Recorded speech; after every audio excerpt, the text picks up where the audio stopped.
मसीह यीशु में मैं आप सबकी सलामती चाहती हूँ। खुदावंद आप सबको बरकत दे और जो भी कलमात आपने सुने हैं खुदावंद आपको उन पर अमल करने की गहरी तौफीक अता फरमाए। आज जो कलमा मेरे सुपुर्द किया गया है, मैं सबसे पहले खुदावंद के शुक्रगुजार हूँ कि उसने दोबारा से मुझे ये फजल बख्शा कि आज मैं फिर से इस मज़बा पर खड़े होकर खुदावंद के कलाम को आप तक पहुँचा सकूँ। और उसके बाद मैं खुदा की हादिम की भी नहायत दिल की गहराइयों से शुक्रगुजारी करती हूँ जिनकी तालीम के वसीला से आज मैं आप सबके सामने बोलने के काबिल हुई। आज जो मेरे सुपुर्द कलमा किया गया है वो है 7वां कलमा।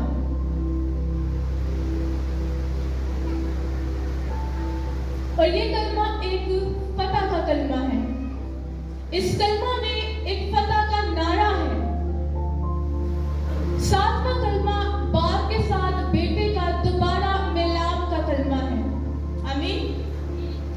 स्वयं मेरे साथ लूका की इंजील उसका 23वां बाब और उसकी 42वीं आयत से हम पढ़ेंगे।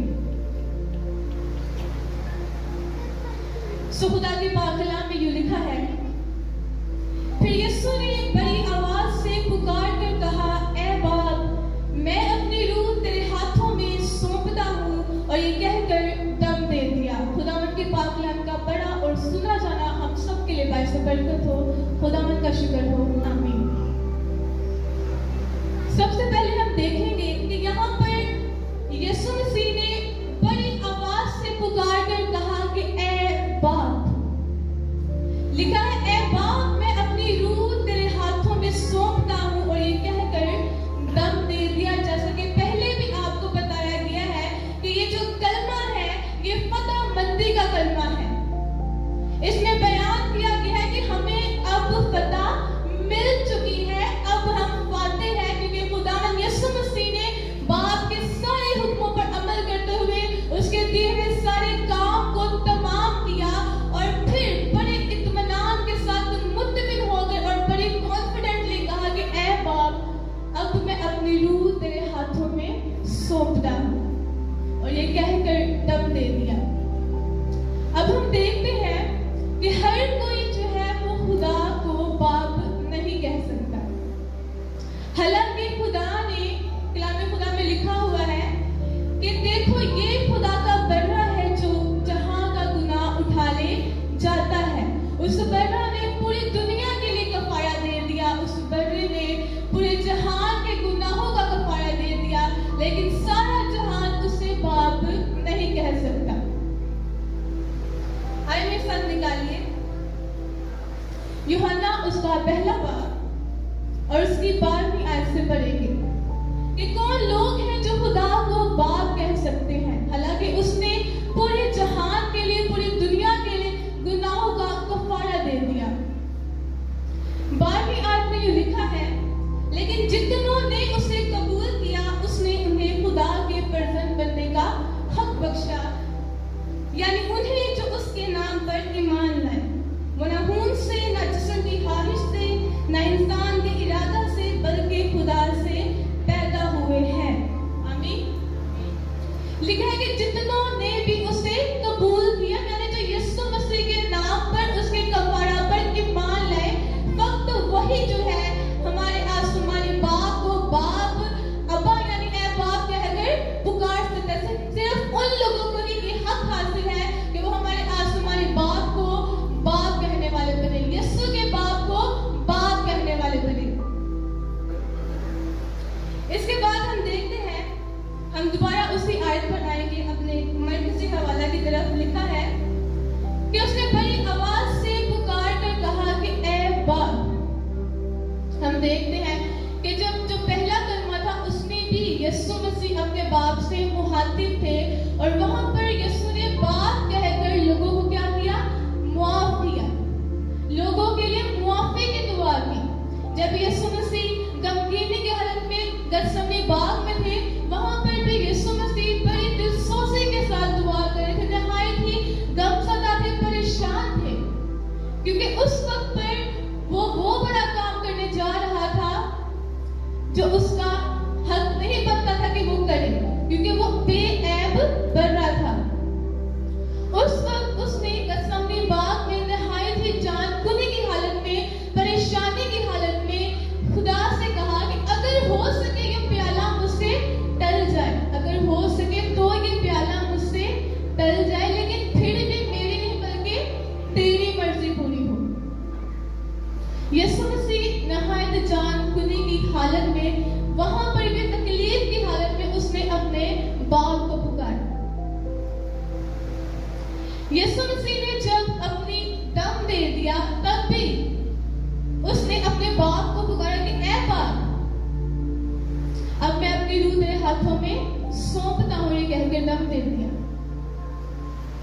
उसके बाद हम देखते हैं कि नजात याफ्ता लोगों के लिए क्या लिखा हुआ है।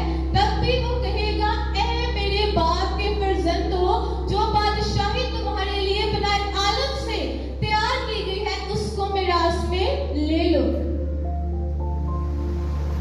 यानी कि यीशु मसीह खुशी में भी अपने बाप को पुकारते हैं, तकलीफ में भी अपने बाप को पुकारते हैं, शुक्रगुजारी में भी वो अपने बाप को पुकारते हैं। जब यीशु मसीह ने 5000 की तादाद को शेर की आंखों खिलाया, तो यीशु मसीह ने पहले आसमानी बाप से शुक्रगुजारी की और कहा कि ऐ बाप, जिसको बरकत दे। तब भी उसने बाप को पुकारा। यीशु मसीह ने हर हाल में अपने बाप को पुकारा और अपना जो रिश्ता है बाप बेटे का बाप के साथ, उस रिश्ते से ही बुलाया। उसने ऐ खुदा नहीं कहा, उसने कहा ऐ बाप। जैसे कि मैंने कहा है कि ये जो कलमा है वो पता का नारा है। अब हम यीशु मसीह की जिंदगी पर गौर करते हैं।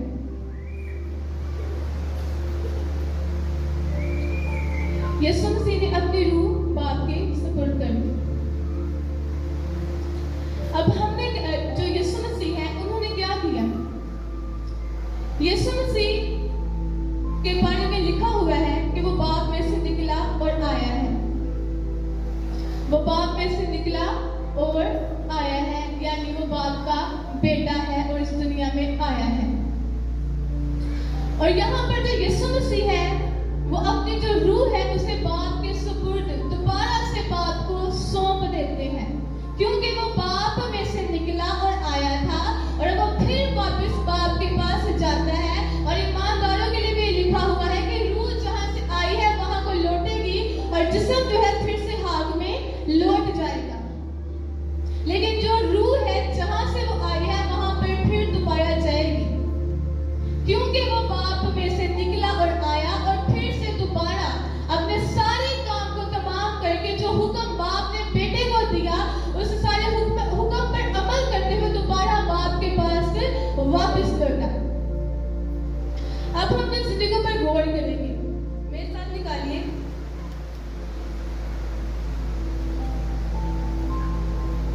यूहन्ना की इंजील, उसका 10वां बाब और उसकी 17वीं आयत।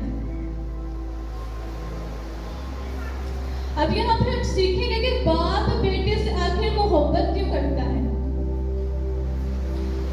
लिखा है, बाप मुझसे इसलिए मोहब्बत रखता है कि मैं अपनी जान देता हूँ, कि मैं अपनी जान देता हूँ ताकि उसे फिर ले लूं। जैसे हमने इस कलमा में सुना है और मैंने वो आयत भी आपके साथ शेयर की है कि वो बाप में से निकला और आया और दोबारा बाप के साथ फिर मिल गया उसका मिलाप। जो कि ये कलमा सुपुर्दगी का कलमा है, मिलाप का कलमा है, तो वो रूह दोबारा जो है बाप के पास लौट गई। बाप मुझसे इसलिए मोहब्बत रखता है कि मैं अपनी जान देता हूँ ताकि उसे फिर लूं।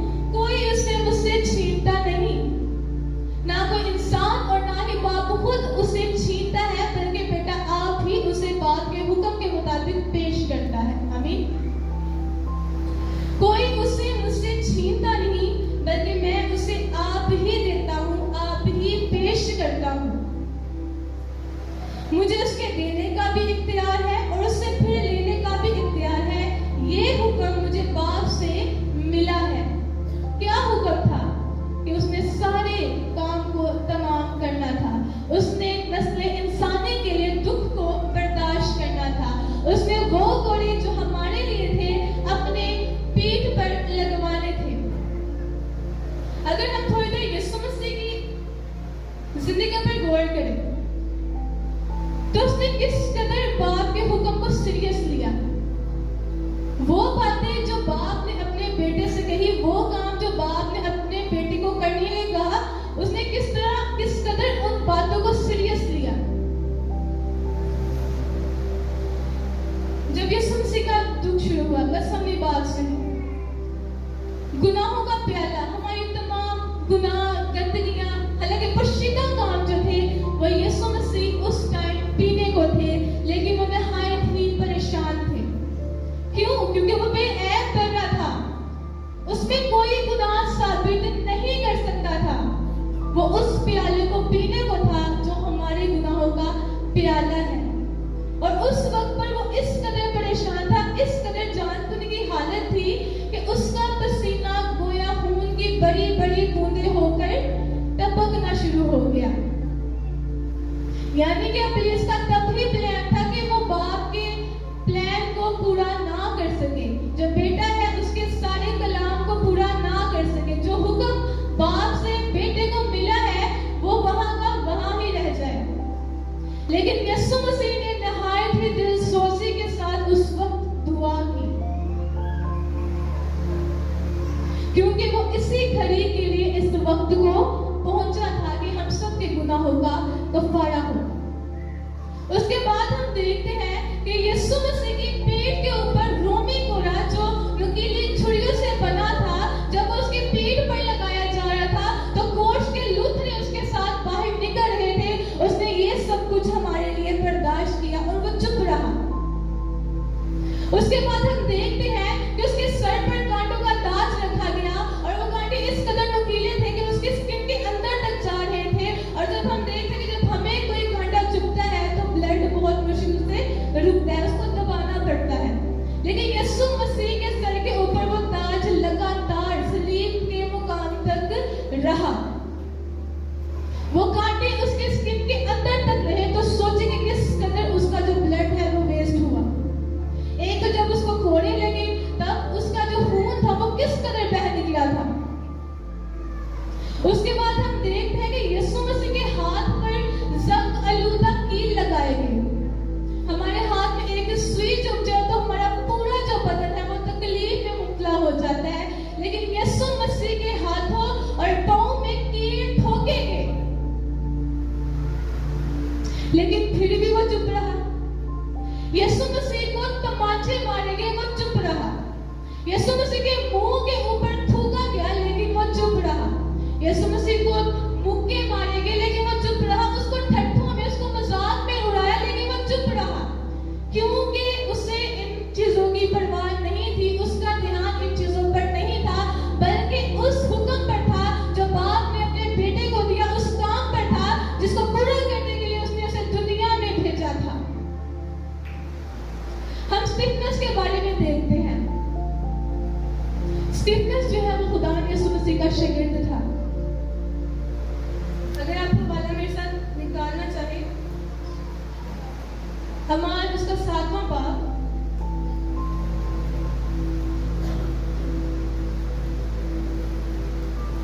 और उसकी 58 आयत 59। बस ये स्टीफनस को संसार कर रहे थे, यानी कंटिन्यूसली उस पर पत्थराव हो रहा था, उसको पत्थर मारे जा रहे थे। लिखा है बस ये स्टीफनस को संसार कर रहे थे और ये कहकर दुआ करता रहा कि ऐ खुदावंद यीशु मेरी रूह को कबूल कर। फिर उसने घुटने टेक कर बड़ी आवाज से पुकारा कि ऐ खुदावंद ये गुनाह इनके जिम्मा पर ना लगा। यहाँ पर हमें किसकी इमेज मिलती है, किसकी तस्वीर हमें नजर आई है?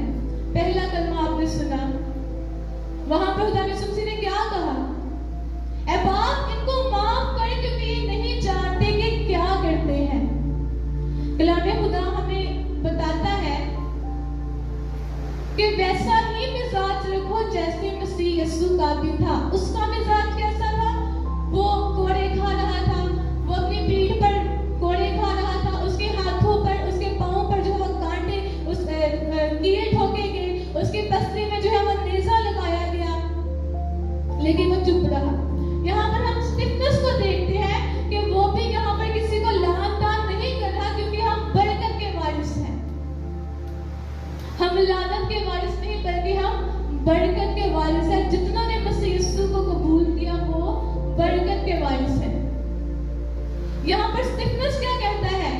लगातार उस पर जो लोग उसके इर्द गिर्द उसके खड़े थे और बहुत बड़ी भीड़ थी, वो उस पर पथराव करती थी और पत्थर मारते मारते ही उसकी जान निकल गई। किस कदर उसको संसार किया, लेकिन वो इस जान को की हालत में भी क्या कहते हैं कि ऐ खुदा इनको माफ कर, ये गुनाह इनके जिम्मे ना लगाना।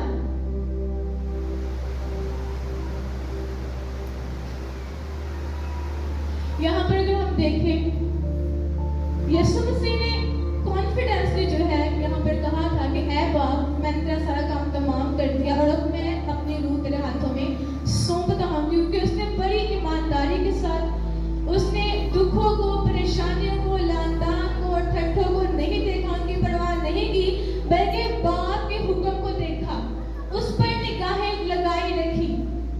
अब यहाँ पर स्टिफनेस है, वो भी उस वक्त कलाम से मामूर था, हालांकि उसको मारा जा रहा था, लेकिन फिर भी उसके दिल में क्या था? रहम था लोगों के लिए, वो मुआफी की दुआ कर रहा था। यीशु मसीह ने हम सब के गुनाहों को अपने ऊपर लिया।